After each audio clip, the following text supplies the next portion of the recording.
अपने पत्नी को इन 3 स्थानों पर कभी मत छोड़ना, वरना जिंदगी भर अफसोस करते रह जाओगे कि काश मैंने उस जगह पर अपने पत्नी को नहीं छोड़ा होता। दोस्तों, आजकल के समय में किसी पर विश्वास करना उतना आसान नहीं है।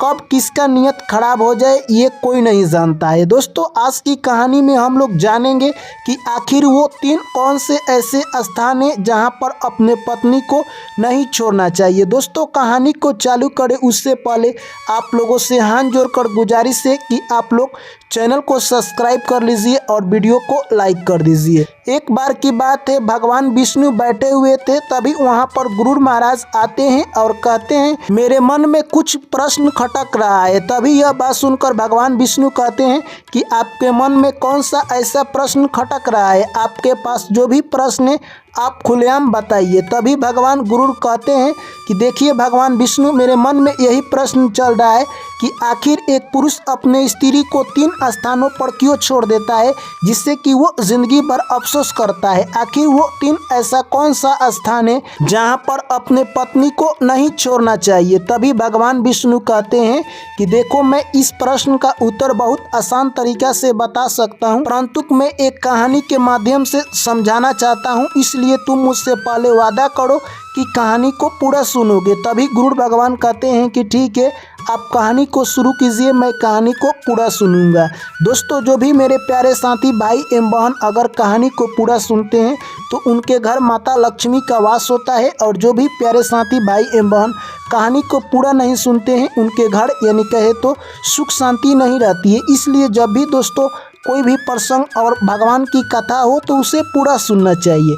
चलिए दोस्तों, कहानी को शुरू करते हैं। उसके बाद भगवान विष्णु कहते हैं कि एक प्यारा सा गांव था। उस गांव में एक सेठ रहा करता था। सेठ का बिजनेस काफ़ी अच्छा चल रहा था और उसका सब कुछ धीरे धीरे सही चल रहा था, परंतु एक दिन अचानक सेठ की तबीयत खराब हो जाती है और तबीयत इतना लंबा खराब चलता है कि उसका बिजनेस चौपट हो जाता है। अब सेठ इतना गरीब हो गया था कि उसे यानी कोई उधार पर माल देने के लिए तैयार नहीं होता था और सेठ का बिजनेस धीरे धीरे चौपट हो गया। यहाँ तक उसकी दिन खराब हो गई कि अब उसे खाने के लिए लाले पड़ चुके थे। सेठ ने सोचा कि इस गांव में मुझे कोई पैसा उधार भी नहीं दे रहा है, मैं कमाने के लिए शहर चलता हूँ और शहर में ही कोई बिजनेस करूँगा। सेठ शहर में निकलता है, तभी रास्ते में जा रहा था, जंगल में कुछ डाकू मिलकर उसके पास जो भी पैसा थे वो सब छीन लेते हैं। तभी सेठ जैसे ही अगले शहर में पहुंचता है वो सोचता है कि अब मेरे पास और मुसीबत बढ़ गई है, क्योंकि मेरे पास जो भी था वो सारे डाकुओं ने छीन लिया है, अब मैं क्या करूं। तभी सेठ के मन में विचार आता है कि मैं क्यों ना एक महात्मा के पास जाऊं। तभी वो महात्मा के पास जाता है और देखता है कि यहाँ पर बहुत सारे लोग अपने प्रश्नों हल करवा रहे हैं, क्यों ना मैं अपने छोटे से प्रश्न को इस महात्मा से पूछ लेता हूँ। तभी वो महात्मा से जाकर अपनी सारी कहानी सुनाता है। उसके बाद महात्मा कहते हैं कि यहाँ पर तुम जाओ, एक यानी व्यापारी रहता है, वो तुम्हें पैसा जरूर दे देगा। सेठ उस व्यापारी के पास जाता है और अपनी सारी कहानी सुना देता है। तभी व्यापारी कहता है कि मैं तुम्हें पैसा दूंगा, उसके बदले मैं कुछ गिरवी रखता हूँ तभी पैसा देता हूँ, ऐसे मैं किसी को पैसा नहीं देता हूँ। तभी सेठ कहता है कि मेरे पास तो कुछ नहीं है, क्योंकि मैं आपके पास क्या गिरवी रखूँ। तभी कुछ देर सोचने के बाद सेठ के मन में ख्याल आता है कि मैं अपने पत्नी को इस व्यापारी के पास गिरवी रख देता हूँ। दोस्तों, यह बात सुनते ही व्यापारी काफ़ी खुश हो जाता है और सेठ की पत्नी इतनी खूबसूरत थी कि कोई भी देख ले तो उस पर फिदा हो सकता है। व्यापारी उस पर फिदा हो चुका था और कहे तो दोस्तों सेठ ने पैसा लेकर वहां से चल दिया।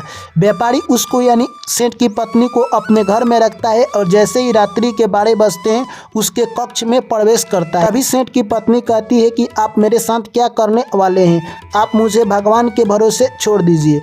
दोस्तों, उसके बाद यानी कहे तो व्यापारी कहता है कि तुम्हारा पति सेठ और पैसा लेकर चला गया है, अब वो लौटकर नहीं आने वाला है, क्योंकि इतनी बड़ी रकम वो मुझे नहीं लगता है कि सधा पाएगा।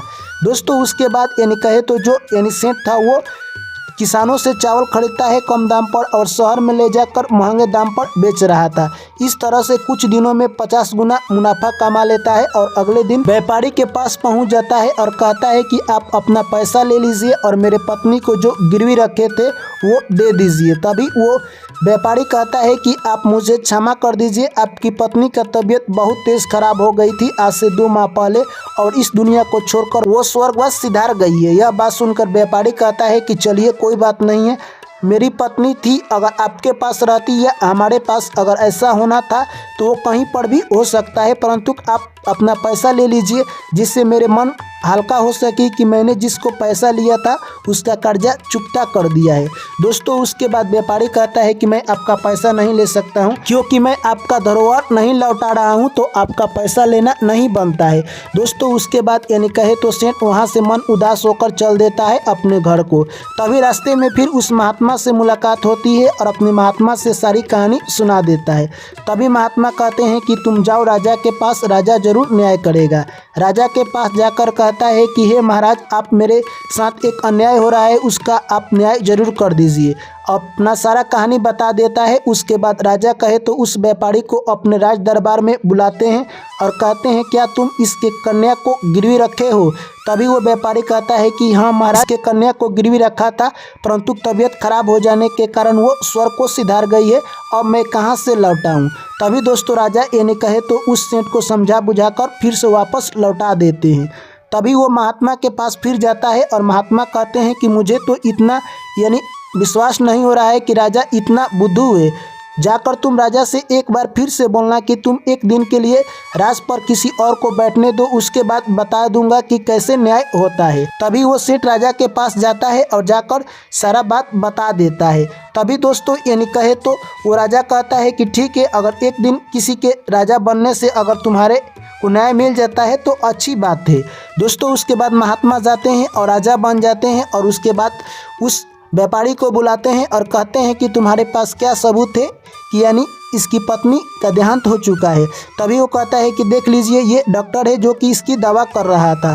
तभी वो राजा कहते हैं कि तुम इसकी दवा कर रहे तो क्या तुम्हारे पास व्यापारी इसके पत्नी को लेकर जा रहा था। तभी वैद्य कहता है कि नहीं, मैं ऐसे ही दवा दे रहा था। तभी बूढ़े बाबा जो राजा बने थे वो कहते हैं कि इस तरह से तुम किसी को दवा दे सकते हो, दवा के जगह पर तुम जहर भी दे सकते हो। यह बात सुनकर यानी डॉक्टर घबरा जाता है। उसके बाद बूढ़े बाबा जो राजा बने थे वो कहते हैं कि मैं तुम्हें 50 कौड़ी लगाने का यानी इसी वक्त हुक्म देता हूँ, तुमने बिना देखे मरीज की दवा की है इसलिए तुम्हें फांसी होगी। दोस्तों यह सब बात सुनकर डॉक्टर के हाथ पांव पले होने लगे और वो सच्चाई उगलने के लिए अब तैयार था। तभी बूढ़े बाबा कहते हैं कि इसे 50 कड़ी अभी लगाया जाए। जैसे ही यानी कहे तो दोस्तों मंत्री मारने वाले थे, तभी वो सारा सच्चाई बता देता है कि व्यापारी ने मुझे पैसा दिया था ऐसा करने के लिए, ऐसा कुछ नहीं है। दोस्तों उसके बाद यानी जो कि बूढ़े बाबा राजा बने थे वो व्यापारी की तरफ ताकते हैं और कहते हैं कि जो तुम्हारा 4 व्यक्ति थे जिन्होंने 100 को दफनाया था उनको बुलाओ। तो दोस्तों पहले से ही मार देख कर हाइप थे। तभी वो राजा कहते हैं कि अगर तुमने सच्चाई नहीं बताई तो तुम चारों को इसी वक्त फांसी दे दी जाएगी। तभी दोस्तों उन चारों ने कहा कि हम लोग पैसा लेकर यानी व्यापारी से मिले हुए हैं और हमने कुछ ऐसा नहीं किया है। दोस्तों इस तरह से यानी कहे तो वो बूढ़े बाबा कहते हैं कि इनको 6 माह के लिए सभी को जेल में डाल दिया जाए। उसके बाद व्यापारी से कहते हैं कि तुम सच्चाई बताओगे या तुम्हें भी जेल में डाल दिया जाए। तभी व्यापारी यानी कहे तो उस सेठ की पत्नी को उसी वक्त बुलाता है और बुलाकर उसे वापस लौटा देता है।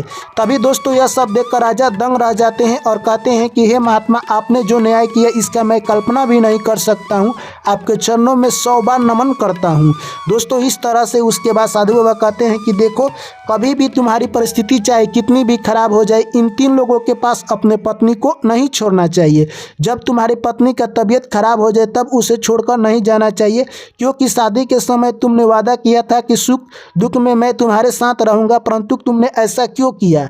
और दूसरा, कभी भी तुम्हारा दोस्त हो या अपना आदमी हो, किसी भी पराये पुरुष के साथ अपने पत्नी को नहीं छोड़ना चाहिए, क्योंकि आजकल के दुनिया में किसी पर विश्वास नहीं है। और तीसरा, अधर्मी व्यक्ति के पास कभी भी अपने पत्नी को नहीं छोड़ना चाहिए, नहीं तो तुम जिंदगी भर अफसोस करते रह जाओगे। दोस्तों यह बात सुनते ही गुरु जी को समझ में आ जाता है और कहते हैं कि हे भगवान विष्णु, आपने जो इन तीनों प्रश्नों का उत्तर दिया मानव जाति के कल्याण के लिए, ये सर्वमान्य रहेगा और मैं इसका जिक्र हर जगह करूंगा। तो दोस्तों मैं आशा करता हूं कि ये कहानी आप लोगों को समझ आई होगी। तो वीडियो को लाइक और चैनल को सब्सक्राइब कर दीजिए। आप लोगों से पुनः मुलाकात होगी एक नई कहानी में। जय श्री कृष्ण, राधे राधे।